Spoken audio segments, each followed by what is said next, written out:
Chez nous, la femme ne peut pas parler aux hommes. Ce sont des traditions.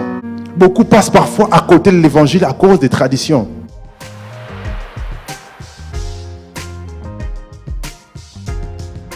Aujourd'hui aussi, nous vivons dans des temps où les gens ont aussi leur héritage familial, des traditions. Il y a des familles où ils sont des socialistes. Ici, c'est le socialisme. Si tu viens avec l'évangile, ça ne colle pas. Il y a des familles où ils sont communistes. Il ne faut pas venir avec l'évangile là-bas. Donc même quand tu présentes l'évangile à cette personne, il va te dire, moi je suis communiste. Il y a des gens qui te diront, moi je suis athée. C'est sa religion. Ils croient en l'athéisme. Il y a des gens qui, quand tu lui prêches l'évangile, disent, non, moi je suis catholique. C'est sa religion, c'est sa tradition. Il ne veut pas de l'évangile à cause des traditions. Et lui, il refuse de faire ce que le Seigneur lui a demandé parce qu'il préfère garder la richesse de son père. Parce que chez les Juifs, l'héritage c'est sacré. L'héritage c'est sacré. Parce que tu l'as reçu de tes parents, tu dois les préserver. Mais il a oublié que le Seigneur est venu avec la grâce. Et que même s'il vendait, même s'il donnait tout, il n'allait pas le perdre, il n'allait pas devenir pauvre. Il allait recevoir d'autres trésors encore. On le voit dans le Nouveau Testament, Barnabas. Il était lévite. Il a vendu son champ. C'était un champ qui appartenait à sa famille. Mais il a vendu, il a donné à l'église la totalité de l'argent. Et à cause de ces gestes, plus tard, Barnabas est devenu apôtre, compagnon de Paul. Il a vendu quelque chose parce qu'il a compris qu'il y a plus important que des traditions familiales. Il y a plus important que les biens que nous possédons. Il y a plus important que nos coutumes, nos traditions. Beaucoup passent parfois à côté de l'évangile à cause des traditions. Oh, chez nous, on doit faire ça. Chez nous, dans notre pays, il faut 40 jours. Si vous ne faites pas 40 jours, ce n'est pas possible. Chez nous, dans notre famille, il faut ceci. Ce sont des traditions. Il y a plus important que ça. Chez nous, la femme doit faire ceci. Chez nous, la femme ne peut pas parler aux hommes. Ce sont des traditions. Ce sont que des traditions. Et beaucoup sont freinés à cause de ça. Ils passent à côté à cause de ça. Parce qu'ils sont liés par des traditions. Liés par des coutumes. Et ça les empêche. Ce sont comme des forteresses. Ils ne peuvent pas réfléchir. Même quand ils lisent la Bible, ils ne comprennent pas. Ils veulent toujours obéir aux traditions. Ils sont liés dans les traditions. Et c'était ça les problèmes de ces jeunes hommes riches. Parce qu'ils ne voulaient pas se séparer de l'héritage. Parce que pour lui, c'est sacré. Alors il passe à côté de la grâce incarnée. À côté de son héritage céleste. Parce qu'il avait peur de perdre l'héritage familial. Vous savez, Israël, la terre promise, c'était ça l'héritage du peuple que Dieu avait promis à Abraham. Lorsque Dieu a fait alliance avec Abraham, l'héritage, c'était posséder la terre promise. Et lorsqu'ils sont partis conquérir, ils ont pris possession de Canaan. Chaque tribu avait son territoire. Et chaque famille avait son territoire, avait des terres pour cultiver, pour élever les troupeaux. Il n'y avait pas d'indigents. Et même si tu perdais ton héritage à cause des dettes, à cause de je ne sais pas quoi, l'année du jubilé, on te redonne ce qui t'appartenait. Le Seigneur avait fait ce type de loi pour qu'il n'y ait pas de pauvres dans les pays. Et donc, c'était sacré pour eux. Mais au-delà de cet héritage terrestre, il y a plus important, l'héritage céleste. Les royaumes de Dieu. Et il ne faut pas passer à côté à cause des traditions. C'est pourquoi on doit faire très attention, nous aussi, dans nos coutumes, dans nos traditions. C'est bien d'avoir des traditions. Mais le plus important, c'est d'obéir à ce que Dieu nous dit. Lorsque le Seigneur nous parle, lorsque la parole de Dieu est là, on doit plutôt obéir à la parole plutôt qu'aux traditions. Pierre disait, il vaut mieux obéir à Dieu qu'aux hommes.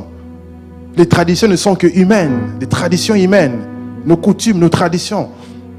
Mais le plus important, c'est d'obéir à la voix de Dieu. Il y a des gens où on verra, ils sont chrétiens, ils viennent à l'église. Mais lorsque c'est la tradition, oh, tu dois venir au village, on va te faire des aspersions, on va faire ceci, faire cela. Ils vont obéir à ça et aller faire ce genre de pratiques parce qu'ils veulent obéir aux traditions. Sinon, il aura des problèmes avec les ancêtres. Ça, ce sont des liens. C'est démoniaque. Ce sont des forteresses, un système de pensée qui empêche beaucoup de vivre pleinement la bénédiction de Dieu. On est enfant de Dieu. On est béni. Mais nous ne sommes pas sous le joug étranger. Nous ne sommes pas sous le joug, sous les liens des traditions. Nous sommes sous la parole de Dieu. C'est la parole de Dieu qui est notre autorité. Donc on doit vivre sous l'autorité de la parole, de peur de perdre l'héritage céleste que Dieu a réservé à ses enfants. Cet héritage qui ne peut pas se corrompre. Ça veut dire que cet héritage qui ne peut pas pourrir, ça ne peut pas se perdre. Il dit dans 1 Pierre 1,4, car il a préparé pour nous un héritage qui ne peut ni se détruire, ni se corrompre, ni se perdre, ni perdre sa beauté. Il tient en réserve pour tout dans les cieux. C'est un héritage qui est dans les cieux. Non seulement sur la terre, on va posséder des choses, mais on a aussi un héritage dans les cieux. Alors, c'est quoi exactement cet héritage céleste? La première des choses dans l'héritage, c'est que lorsqu'on est enfant de Dieu, on est des héritiers de Dieu. Jean 1,12 nous dit qu'à tous ceux qui l'ont reçu sont devenus, il leur a donné le pouvoir de devenir enfants de Dieu. Devenir enfants de Dieu, c'est l'héritage que nous avons en Christ. Dans Jean 3,16, recevoir la vie éternelle, c'est un héritage. La vie éternelle. La vie éternelle, c'est quoi? La vie éternelle, c'est connaître Dieu, la connaissance de Dieu. Et cette connaissance, c'est quoi? C'est pas avoir l'information sur Dieu. Cette connaissance, c'est entrer en intimité avec Dieu. C'est expérimenter Dieu. C'est vivre Dieu, expérimenter Dieu. Que Dieu devienne réel. Entrer en intimité avec Dieu. C'est ça la connaissance. Et ça, c'est un héritage. L'héritage, c'est recevoir le Saint-Esprit que Dieu avait promis. Lorsque Jésus a marché dans les rues de Jérusalem, partout, il était Dieu incarné. Et aujourd'hui, lorsque nous recevons nous aussi le Saint-Esprit, nous devenons de Christ sur la terre. Parce que la Bible dit Christ en nous, l'espérance de la gloire. Et nous pouvons manifester Dieu partout où nous sommes. Parce que nous avons l'Esprit de Dieu en nous. Et c'est un héritage. Nous pouvons manifester des dons spirituels. Nous pouvons parler en langue. Nous pouvons opérer comme Dieu. Nous pouvons prier pour les malades sont guéris. Nous pouvons chasser les démons. Nous pouvons vivre la vie abondante que Dieu a promis dans Jean 10,10. Les voleurs ne viennent que pour dérober, pour détruire, pour égorger. Mais moi, je suis venu pour donner la vie abondante, la vie Zoé, la vie de Dieu. Et lorsque nous possédons cette vie, on a le pouvoir sur la maladie, on a le pouvoir sur le mauvais esprit, on a le pouvoir sur toute la puissance de l'ennemi. Parce que nous avons en nous la vie de Dieu, qu'on appelle la vie Zoé, la vie abondante. Parce que dans cette vie abondante, c'est là que nous expérimentons Dieu en abondance. Nous vivons la vie surnaturelle. C'est là que le Seigneur pourra dire, vous pouvez boire des breuvages mortels, cela ne vous fera rien. On peut boire du poison et ça passe. Ni vu ni connu, on n'est pas malade. Pourquoi? Parce que nous avons la vie abondante en nous. La vie de Dieu en nous. Et ça, c'est un héritage. C'est un héritage. Et cet héritage est plus important que tout ce qu'on peut posséder sur cette terre. Sur cette terre, tout est passager. Des belles voitures, ça passe. Des belles maisons, ça passe. Des beaux vêtements, ça passe. Salomon, en son temps, était l'homme le plus riche. Il a eu toutes les femmes qu'il voulait. Il a goûté à tout ce qui peut être goûté dans la vie. Il a tout goûté. Et il était fatigué de tout goûter. Il a écrit Ecclésiaste, où il est en train de relativiser. Quand vous lisez Ecclésiaste, c'est assez drôle. C'est vraiment un livre bizarre. C'est quelqu'un qui a fait tous les excès, tout ce qui existe. Après, il s'est dit non, en fait, c'est vanité des vanités. Ça ne sert à rien, poursuite des vents. C'est comme si tu courais après les vents. Tu cours, tu essaies de l'attraper, tu ne l'attrapes pas. C'est ça. C'est pour ça que vous voyez tous ces milliardaires-là. Ils ont trop de richesses, mais ils veulent toujours encore plus de richesses. Ils font toujours des plans pour opprimer le peuple et recevoir un maximum d'argent. Et dans cette crise-là, il se passe des choses incroyables. Il y a des pénuries de ceci, pénuries de cela. C'est de la manipulation, tout ça. Parce que quelqu'un veut avoir un maximum d'argent, contrôler un marché. Alors, il faut gérer les stocks. Aux États-Unis, il n'y a plus de lait pour les bébés. On ne sait pas pourquoi. Parce qu'un certain milliardaire, il veut fabriquer le lait lui-même, le lait synthétique. On fait toutes sortes de choses. Parce qu'ils ne se fatiguent pas des richesses. Ils ont des centaines de milliards, mais ce n'est pas assez. Poursuite des vents. Vanité des vanités. Parce qu'ils ont oublié qu'il y a un héritage céleste. Et qu'ils vont mourir, ils vont tout laisser. Quelqu'un d'autre va profiter de tout ça.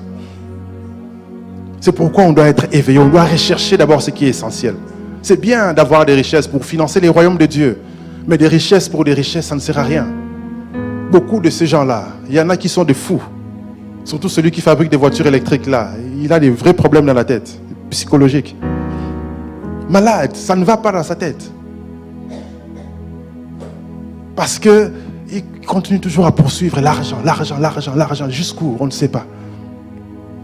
Alors comment faire pour ne pas perdre l'héritage que Dieu nous lègue? Nous devons veiller à ne pas perdre notre salut. Parce que le salut, on peut le perdre. Il faut veiller. Il faut revoir les fondamentaux régulièrement. Même quand on te prêche Jean 3,16, c'est un verset qu'on connaît tous par cœur. Mais à un moment, il faut déconnecter l'intellect et croire à la parole. À un moment, il faut simplement croire à la parole comme un enfant. Parce que c'est la parole de Dieu. Parce que parfois, on connaît trop. Et quand on connaît trop, il n'y a plus rien qui nous satisfait. On veut toujours entendre de nouvelles choses. Mais à un moment donné, il faut simplement croire à la parole. Revivre sa chrétienté comme un nouveau converti. Ranimer la flamme. Retrouver les ailes. Revenir au premier amour. Pratiquer la piété. Veiller et prier. Préserver, persévérer dans les enseignements. Méditer la parole de Dieu. C'est des choses fondamentales. Venir à l'église. Il faut venir à l'église. Il y en a qui s'habituent à rester à la maison. Il faut venir. Ça fait partie des piliers du christianisme. Le christianisme ne se vit pas seul à la maison. Ça se vit en communauté. La Bible dit dans les Actes des Apôtres, ils étaient ensemble. Ensemble. Ils persévéraient dans la prière, dans les enseignements, dans la fraction du pain. C'est ça le christianisme. Vous est-il déjà arrivé de vous poser ces questions? Qui suis-je? Pourquoi suis-je sur la terre? C'est tout à fait normal, car cela arrive à tout le monde. La Bible et l'aide du Saint-Esprit nous donnent les réponses claires à ces questions existentielles. Si vous aussi, vous voulez découvrir votre vocation, gagner du temps, en finir avec les statu quo, cette impression de tourner en rond, se sentir inutile et perdu, veuillez cliquer sur le lien qui est en dessous de cette vidéo pour regarder la télé qui vous est offerte.